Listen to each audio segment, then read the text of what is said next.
Visok krvni pritisak, da napomenem da je to isto nasledna bolest. Amerikanci su tačno utvrdili gen preko koga ide nasleđe, ali kada će da se deklanšira visok krvni pritisak zavisi od niza faktora. Znači, pre svega zavisi od životnog stila.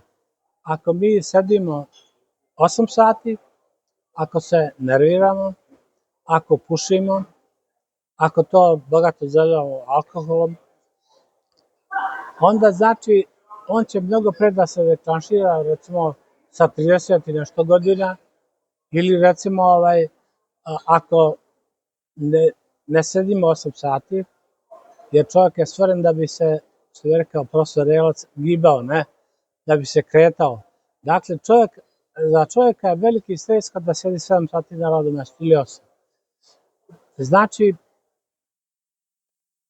ako čovjek je fizički aktivan, ako ne sedi, ima posao da nije sedentaran, ako ne puši, ako se ne opija, onda se krvni pritisak pojavljuje kasnije. Znači, imamo faktor nasljeđa, imamo životni stil. Tu isto tako je značajno kako se hranimo. Da li je prevazi crveno meso, dakle svinjsko, goveđe i brajeće, da li je to puno slano, da li imamo puno slanog mesa, jer utvrđeno je da slana hrana podiže krvni pritisak. Recimo, u današnje vreme mi jako puno nosimo soli. Znači, sam hleb koji je neslan, mi smatramo da je neslan, on je u stvari slan, ima so. I još kada unosimo pršutu, recimo slanu i tako dalje, to sve se znači bogato soli i so reapsorbuje vodu i podiže krvni pritisak. Međutim, visok krvni pritisak može da se leči farmakološki ili medikamentozno i nefarmakološki. Ja sam o tome dosta slušao na kongresu kardiologa, najvršnom kongresu u Parizu, i profesor iz Njujorka je rekao ovako: kolega, ako želimo da lečimo krvni pritisak nefarmakološki, onda ćemo da povećamo unos natrijuma, magnezijuma, kalcijuma, a smanjit ćemo unos natrijuma. Dakle, kalijum i magnezijum imamo u svežem voću i povrću. Zato je preporuka da svaki čovjek svaki dan unese najmanje 600 grama svežeg povrća i voća. Dakle, sveže povrće i voće smanjuje krvni pritisak. Dalje, ako unosimo mleko i mlečne proizvode gdje imamo kalcijum, znači to isto smanjuje krvni pritisak. I ako smanjimo, redukujemo so u hrani, imamo znači sinergiju da se smanji krvni pritisak.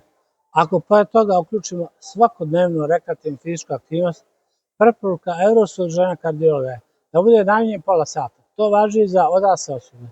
Za omladinu, dobro, tu već imamo hipertenziju, ali pravim digresiju, znači za decu od 5 do 8 godina. Preporučuje se svakodnevna fizička aktivnost koja mora da traje najmanje sat vremena. Znači da bi se deca pravno razvijala, rasla i tako dalje. Znači, bitno je, ja sam imao pacijenta koji je diplomirani pravnik, radi u kancelariji 8 sati, puši, popije poneku rakijicu, puši, rakija, malo je nervozan, napet i tako dalje, i došao je kod mene, ima povišen krvni pritisak i, što je najvažnije, zaboravio sam, bio je gojazan. Ja sam mu izložio.